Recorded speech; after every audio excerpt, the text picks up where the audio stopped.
Hi everybody, how are you all doing this evening? I hope you're all doing very well. My name's Matthew. I post videos every Monday and Friday, so if you love the tingles, then hit that subscribe button because you are in the right place and you will never miss any of the tingles I produce. I have changed the microphone setting slightly.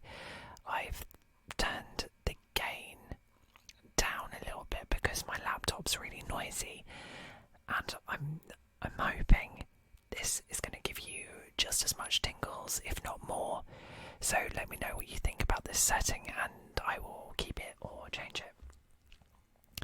So today's true crime episode, we are going to be looking at the case of Joanna Dennehy, the notorious serial killer who used Peterborough as her hunting grounds. During a 10-day period, she killed 3 men in what came to be known as the Peterborough Ditch Murders. In history of the UK, only 3 women have ever been given a whole life sentence without the possibility of parole for the crimes they've committed. 2 of these women are still alive today, and one actually had to be moved to a different prison due to the threat to her safety from the third. These women are Myra Hindley, who helped Ian Brady with the infamous Moors murders in the 60s, who has now passed. Rosemary West, along with her husband Fred West, was involved in the torture and the murder of at least 9 young women in the 70s and 80s, and a third, lesser known killer. That third woman is Joanna Dennehy, who carried out what has come to be known as the Peterborough Ditch Murders in 2013. Over the course of 10 days, Dennehy took the lives of 3 men, dumping their bodies in fenland ditches around Peterborough with disregard. She then went on the run, taunting police and attempting to kill 2 other people as she fled. God. This story isn't familiar to me, and it's a fairly recent case, so this is like the first time for me as well, maybe for some of you too. Who is Joanna Dennehy? Dennehy was born in St Albans, Hertfordshire, raised in Harpenden by her parents Kevin, a security guard, and Kathleen, a grocery worker, who had hoped their daughter would become a lawyer. But Dennehy began running away from home at the age of 15 and did so around 8 times before she finally turned 16 and had the legal right to decide where to live. Her sister Maria, 29, told the Mirror it was like she woke up one day and said no about her planned career. There was cannabis and drugs involved. She became a bit of a rebel. The first time she ran away from home, my parents called the police. Dennehy was diagnosed with psychopathic and antisocial disorders, as well as borderline personality disorder. Following her arrest, she was also diagnosed with paraphilia, sadomashim, I can't pronounce that,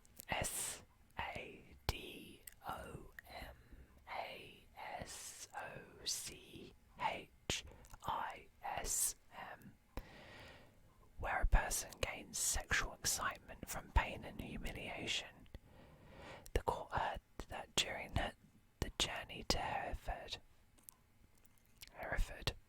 Joanna told her accomplice, "I want to have my fun." She also apparently bragged that she and her accomplice were like Bonnie and Clyde, and that she wanted 9 victims. The serial killer stabbed 3 men.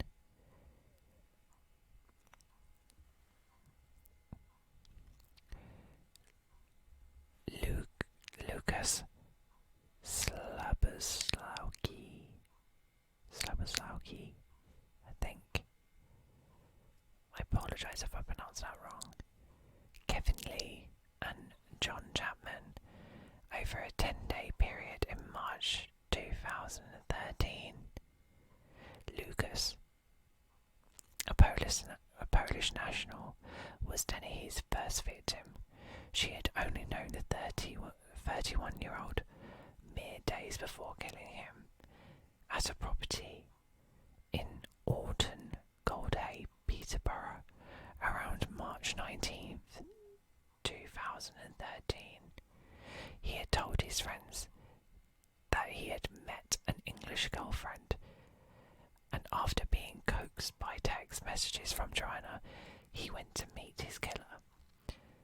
And it is thought that he was expecting a sexual encounter. Dennehy stabbed Lucas in the heart before storing his body in a wheelie bin, where it would remain until she had taken the life of her second victim. John Chapman was Dennehy's second victim, who was killed on March 29th. John, 56, was a Falklands veteran who lived at a bedsit in the same property as Dennehy and was high on drink and drugs when she stabbed him in the neck and chest. After taking the life of her second victim, Dennehy contacted her accomplice, Gary Richards, also known as Stretch, and she told him, "Oops, I've done it again." Dennehy then transported the bodies in a car along with the help of Richards and another friend, Leslie Layton, before attempting to bury the bodies in ditches around Peterborough. Kevin Lee was Dennehy's third victim. Later in the day, on March 29th, she stabbed her 48-year-old landlord and lover in the chest. When Dennehy dumped his body, she dressed him in a black sequin dress and left him in the roadside ditch in Newborough, where he was discovered on March 30th. Dr. Jeremy Goyd, an expert on the minds of psychopaths, said his body was placed in that way to degrade him and get excitement and pleasure from the humiliation of him, even after he was dead. Dennehy fled, getting as far as Hereford, where she stabbed 2 dog walkers at random in the street. Robin Brazier and John Rogers, who both survived the attack. After 2 days on the run, Dennehy was caught after attacking the 2 dog walkers, Robin and John. Oh God. Sorry about that, my stepdad was coming home from work. But my God, there's some messed up people in this world. So where did we get to? Police launched a nationwide manhunt and used CCTV footage to track her down. On the day she was sentenced, Judge Mr. Justice Spencer told the Old Bailey, "Within the space of 10 days, you murdered 3 men in cold blood. Although you pleaded guilty, you've made it quite clear you have no remorse." He went on to add, "You are a cruel, calculating, selfish, and manipulative serial killer." Joanna was ordered to spend the rest of her life in prison, but during her sentencing, she just laughed and smirked. Oh my God. She's messed up. How can you have no remorse? How could you? I don't understand. Don't understand it. During her time in prison, Dennehy plotted her escape by planning to murder a prison guard and used the severed finger of another to get past biometric security. She also fell in love with Hayley Palmer, another inmate who was serving time at HMP Bronzefield, and the two had a suicide pact, which was not successful. The pair are now aiming to get married after Hayley was released from prison.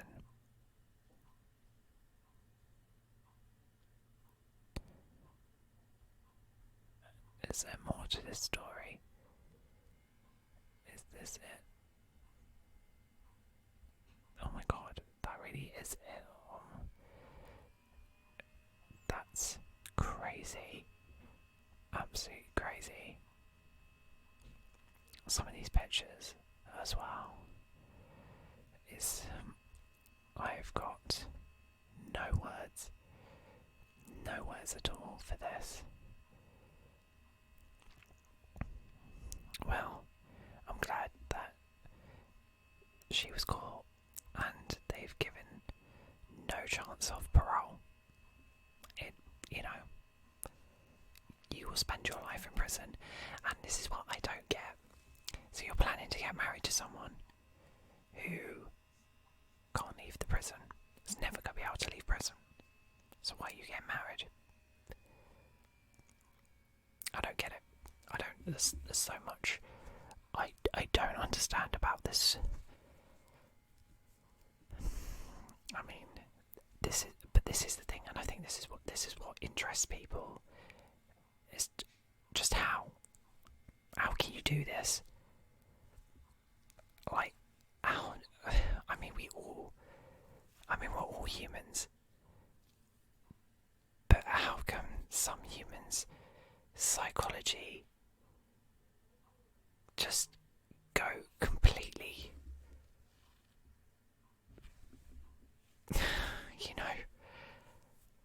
especially because she's got a sister and you've got other family members, and no one else is like that in the family. I mean, these are the questions. It's the questions that people who are interested in true crime, I guess, have, right? Try to work out the inner workings of what makes people do these crazy things, and to have no remorse though, and to laugh and to smirk during sentencing. It's